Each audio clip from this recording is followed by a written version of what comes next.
to Area 6. Oh, you know, I don't remember this. I don't remember this detail. This little spine, the ribs. That's cool. Oh, just not paying attention. Now let's see. There's some super missiles right there. We'll go up and get that and get that. You know, it may come as a surprise to some people, but I did not really care for the arrival. Did not like the movie. What didn't you like about it? It insists upon itself, Lois. What? It insists upon itself. What does that even mean? That one might be a good example because there's a couple things that stood out for me in the arrival that I didn't really like that I can remember, but I don't think I could remember and recite every little detail. Some people can, they just remember details. But not me. You know, I said I was going to go counterclockwise. I ended up going just the opposite. That movie got a ton of fantastic reviews. I was certainly excited for it when it was coming out. Everybody was singing its praise, saying, "Oh, it's the best sci-fi film ever! Oh God, Jesus, what a movie! Oh, I just can't believe it!" And I was super into it. I was just like, "Yeah, man, wow! I can't wait." Hated it. Hated it. But I think some of the reason why I didn't like it can be attributed to just personal taste. I don't like how modern movies kind of over-dramatize very simple scenarios and scenes. Just very basic things that don't need to be dramatized at all. Just, you know, pick and choose, find the right thing to dramatize and focus on that. I don't need you to dramatize somebody making fucking tea. So, for example, at the beginning of Arrival, if I recall this correctly, it starts with, doesn't it start with Wong from Doctor Strange? I forgot his name. But anyway, he's in a hazmat suit, right? Or am I thinking of the Natalie Portman film? Fuck. I don't remember now. I'm gonna skip that part. So I think it is. I think this is what I'm thinking of, but maybe not. Maybe I'm thinking of the Natalie Portman film. But there was one sci-fi film where it starts off with Wong in the hazmat suit, and he's basically doing an interview with the female protagonist character, and it's just so dramatized because he's basically like interviewing her to find out what happened in the situation, and it's just like no one would talk like that. The way he was asking questions, the way she was responding, no one would talk like that. And I guess I'm just at a phase in my life where I'm not asking for movies to be realistic, because to tell a good story, you can't be true to life. That's just a fact. You can't do everything true to life and still have an interesting story. That doesn't mean you can't be true to life at all.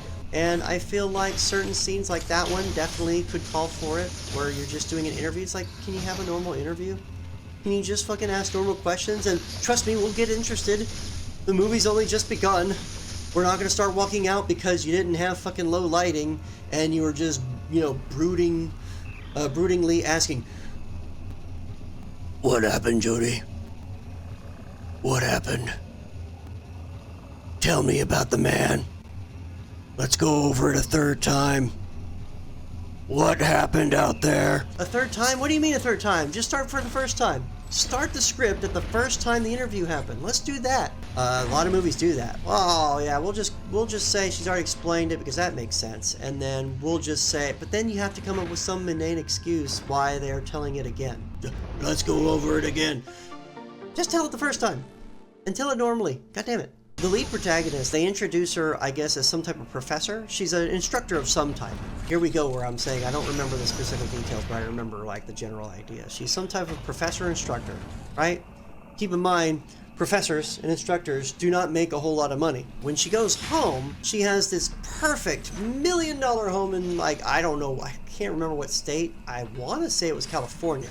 But it's just this beautiful, gorgeous catalog, you know, Martha Stewart home, empty. How the fuck can she afford that? Let's just assume maybe she can't. I know there was a thing going on with her husband. Maybe he was fucking loaded. I don't remember what his occupation was. But let's just pretend like, okay, she can afford it. That's fine. It's not realistic, because what they're also trying to show us about her is that she's just a down-to-earth kind of person who's busy, who's just wrapped up in her work, who's, you know, just doesn't make time for herself. You're not really showing us that with the house she's staying in, though. That's just kind of annoying. Where the central characters always live in such amazing fucking homes that there's no way they can fucking afford. Like, we're just pretending now. What's so wrong with putting somebody in a nice little shoe of a house? Cramped, narrow spaced, just shit everywhere, like somebody's actually living in it. You know, not this perfect model home that the writers wished that they have. The other thing that irked me was going back to what I said before about over-dramatization about mundane things. Again, in this movie, they have an interview of sorts where our main character arrives at the facility and they have to interview with some type of psychologist. Just that whole scene was ridiculous. In real life, the way that therapist or psychologist handled herself and conducted the interview, she would be fired. That wasn't appropriate at all. The psychologist doesn't say anything, and she's just kind of moody and broody. And of course, they're doing that because they're trying to dramatize the scene and kind of really chew on the moment, and it just makes the psychologist look like a fucking psychopath. And it's just like, well, forget this psychologist trying to evaluate everybody else. Somebody needs to evaluate and fire this psychologist. She's like, you know, taking too long to answer and respond and say simple things. You know, the usual. So again, more of a personal taste thing. Okay, I guess I don't need to be here. You know what? Why don't I save? It's been a minute since I saved. And boy, wouldn't that suck if the game crashed. I've only got so much time in my day that I just can't afford investing time in something that doesn't have an end. And so what annoys me is games that don't respect my time. So games that if I lose, really punish me harshly with time. Because then it's just like I'm losing time that I'll never get back. I think as a kid growing up playing games, that's probably what got me the most frustrated, is when I would spend like an hour or two accomplishing something only to die and lose all of that progress. Because essentially it meant I've lost time.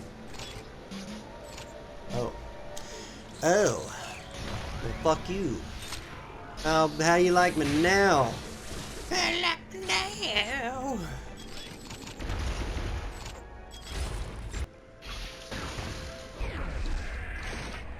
There we go. Fun on a bun. Anything that doesn't respect my time, I'm just instantly get kind of frustrated about it. Which is why Final Fantasy XI can just go burn in a fire. I had a lot of good memories playing Final Fantasy XI. That was an MMORPG. It was one of the first I ever played, and it was a blast. I have so many fond, nostalgic memories of it playing with my friends, but it was just an asshole to your time. It fucking slapped time across the face and just had its way with your time. Biggest issue there is that in that game you level up, and when you die, the penalty is you lose experience points. So you can go down from level 20 to level 19 just from dying. And that was the worst fucking feeling in the world. Never felt so shitty in my life. A lot of times when you die, it wasn't your fault. It wasn't your fault at all, because that game was heavily reliant on parties. You had to have a party in order to progress very early on. Like maybe the first 10 levels you could probably get on your own, if I remember correctly. And that's being kind of generous, because I think you started to really struggle at level 7 and onward. Let's see here. Okay, yep, the first 10 levels you could probably do reasonably okay on your own, but after that, forget about it. You have to be in a party. Well, of course, you had to sit there and spend maybe 1 hour to 2 hours forming a good party, because you couldn't just grab any random people. You had to have a balanced party in order to be successful. You had to have a healer, you had to have a tank, you had to have a DPS. And of course, there was always DPS. There was DPS aplenty. Never were there any healers or tanks. So that's what you were waiting on for the most part. Then, of course, when you got them, then, okay, well, you're not done yet. You got to make sure everybody's geared, ready to go. You go out to the area that you're going to basically farm. You're going to fight a bunch of mobs. Maybe that's another 10-15 minutes getting right to the exact spot you're going to park. We called it camping. That shouldn't be like a rare, unfamiliar term to anybody watching the stream. So you camp a spot.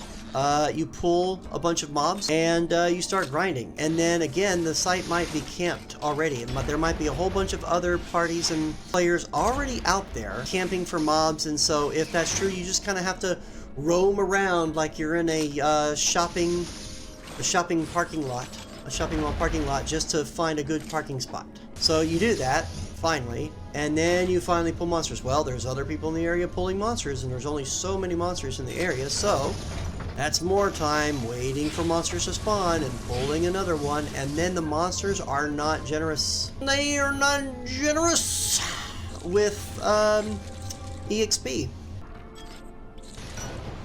Woohoo! That was fun. And so you're going to be fighting quite a few of them before you get enough to level up. You could be in a party as DPS, as tank, as healer. And if somebody else in another party fucks up and pulls a high-level monster that they couldn't control, or the other party dies too close to you from a monster, and then that monster just suddenly comes after you and you're already in the middle of a fight, yeah, you're going to go ahead and get fucked. Dude, that's 100% though, and I'm right by the elevator. How fortunate. So, or it could even be your party. Your party could be such a fuck up. The healer didn't heal in time because they weren't paying attention, or they fell asleep. You lost experience, you lost a level, you lost time. That's a lot of time you lost. That's hours. Hours. Fucking bullshit. You felt so shitty after that. Never again. After I finally got off that game, it was World of Warcraft that eventually kind of pulled me away from that game. World of Warcraft came out, my friend invited me over to it. I wasn't honestly interested in World of Warcraft. I was only a casual Blizzard fan. I wouldn't say very hardcore. I enjoyed their games, but wasn't exactly like chomping at the bit. I liked Warcraft 2. I thought Warcraft 3 was okay, but only because I wasn't good at it. I don't know why. I was decent at RTSs, but Warcraft 3 always fucked me. I found it difficult to kind of like multitask leveling up my hero and also building units, so the computer always got me. Always fucking got me. So I wasn't a big fan. World of Warcraft turned out to be fan-fucking-tastic. There were so many quality of life design decisions in that game that just instantly turned me onto it, got me hooked. Playing with friends, of course, made it even better. I tried a couple others like Lineage 2. There were some things I liked about Lineage 2, but ultimately I didn't care for it. Shit! Okay. Is this how we're doing it? Skadoosh! Hold on, gotta aim it. Skadoosh! We did it! I had a ton of fun in it. I had multiple characters, I raided, I did all the parties, I had so much fun with so many people across the globe. And the only reason why I initially stopped playing it was because I met my wife and I wanted to spend time with her, and I think that's true for a lot of people, to be honest. I don't know about most people or what the ratio is, but I hear that story quite a bit. And I'm glad I did it. And I'm glad I'm out of there. There's part of me that would absolutely enjoy, like, kind of going back to it and just walking around for a second, checking out some of the new content. But at the same time, again, I have too much going on these days. I mean, right now I've been streaming for almost 4 hours, so it might come across as hypocritical for me to say, oh, I've got to respect my time. I don't have time for MMO. I could be, like, playing MMO right now. But I'm making a very irresponsible choice to spend my hours playing this instead of like going to bed so I can get enough sleep before I get up in the morning and start my day anew.